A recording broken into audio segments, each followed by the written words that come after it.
Did you know you can now fit the 5.56 suppressors, often seen as some of the best in the game, to pretty much all of the 5.45 AK style weapons? This update from BSG is a pretty strong buff to the way that we build 5.45 guns, not necessarily in terms of stats directly, but it fills out the middle ground of reasonable builds without having to go for the cutting edge meta. So what happened exactly? Well, if you've used the AK-101 before, and I've often talked about this gun on the channel previously, as one of Tarkov's only 5.56 AKs along with the AK-102, these were the only weapons that could be modded to equip the regular 5.56 muzzle attachments through the use of this part, the CNC Warrior. This meant that you could benefit from the modding cheapness of the AK platform, but also get 5.56's much greater suppressor choice at the same time. From two weapons previously, the CNC Warrior has been updated to be compatible with this new list of guns, effectively all of the AK-74 pattern rifles including the short ones. The two that are not included are the RPK and sadly the AK-12, which despite being quite good now with its 700 RPM fire rate and the 5.45 buffs that we've seen so far this wipe, it's still stuck with its single compatible suppressor. For the other weapons though, this is quite a strong buff, because previously the issue with the AK-101 was that it could only fit 30 round magazines, whereas a lot of these others can take the 5.45 60. Let's compare quickly the meta end of the spectrum just to see if there are any crazy changes here. Interestingly, the Reactor plus Waffle, which is 5.45's best suppressor and compensator combo, gives a total of -17 recoil and -20 ergonomics. When compared to the meta 5.56 combination of the G-Lock plus the Griffin, this only gives -16% recoil and the same -20 ergo. In fact, once the CNC adapter has been attached, this ends up losing 1 extra ergonomics, so the Waffle combo is actually strictly better. But despite not affecting the top end builds for these guns, the other suppressors that are available help to smooth out the progression of 5.45 usability in the mid-game, as previously all you could choose from was the PBS, the TGP or the Hexagon. These have -7% recoil and -25 ergo for the PBS and the TGP, and -6% recoil for the Hexagon with -22 ergo, which compared to even something pretty basic like the QDC and the NT4 suppressor on the 5.56 side gives -14% recoil reduction instead and -22 ergo, so this one is just better than all of them. Another really fun addition to the build variety is the Mini Monster. This is another suppressor that I go on about all the time because it lets you build weapons in a very specific way. The regular combos are generally just variations on precisely how much ergo versus recoil that you want versus price, but the Mini Monster is miles better on ergo by at least 10 usually, while still retaining 11% recoil reduction. This then allows you to make cool builds like this AK-74N here, with 60 ergo, 65 recoil, suppressed with a drum mag and an LPVO.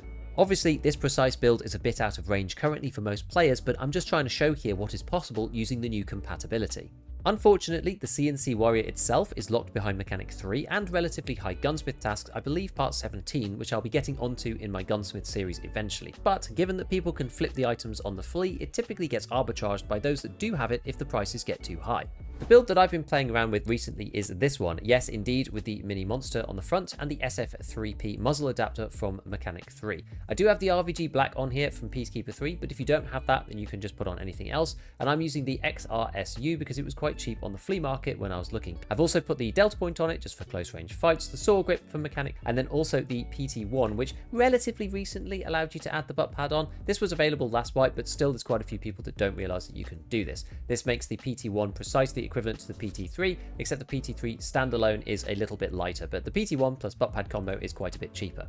So with that, let's go and check out the first raid that I played with these new suppressors with this exact build on Ground Zero. Oh no, I'm in the spot. I'm in the place. I don't want to be here. I got the God Spawn for the transit.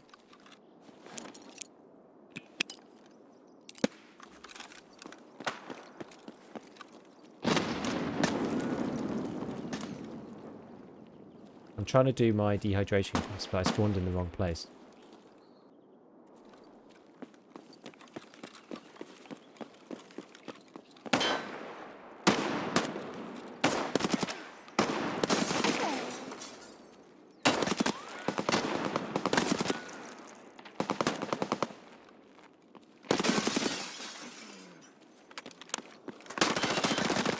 Ow.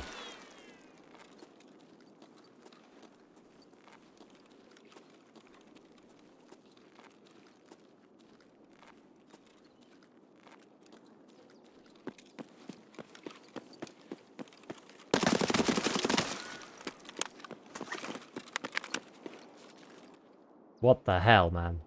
And here we see a real rat in the wild. Yeah, bless the helmet for sure.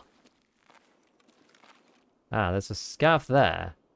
So we're going to use him like a little outpost.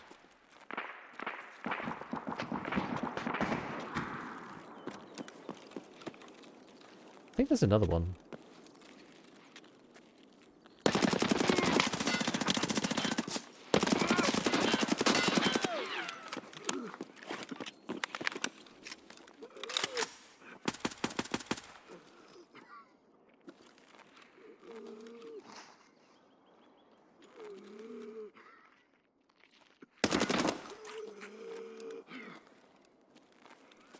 I need to stop my own bleeding here.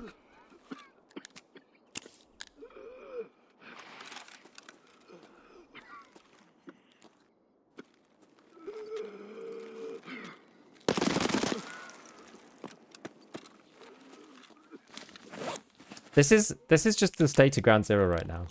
Guess they were marathoning? Yeah. The thing is, like, yeah, this is the thing about marathon. It's kind of problematic because everybody just has to sit in a bush. Yeah, everyone's just hanging out for transit.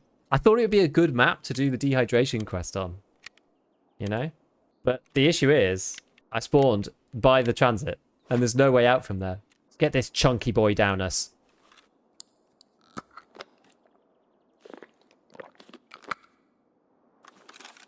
And then we'll take one of these bad boys. Look at these. Look at these. Look at these guys. Look at these guys. Some MVGs on there. Akeda for the marathon is kind of... I mean, yeah, they were actually geared for the marathon, in fairness. They weren't actually just ratting. They were actually geared, ready to do the marathon. Very nice. Well, you need MVGs for later on in marathon. Oh, where's my actual extracts? I have the vehicle one. I'm going to head towards the vehicle, I think. That was kind of the idea. Because I figured the extracts elsewhere on the map would probably not be particularly trafficked because of the whole people doing marathon thing. What time is it? Where's Jaeger?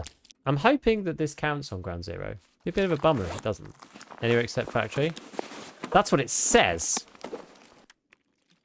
But I don't always believe BSG when they say things.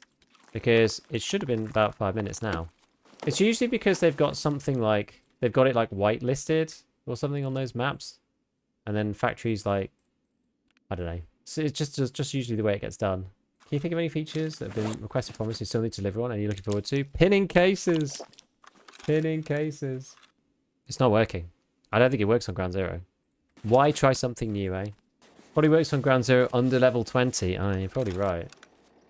As usual, a big shout out to all my patrons, and as always, have fun in your raids.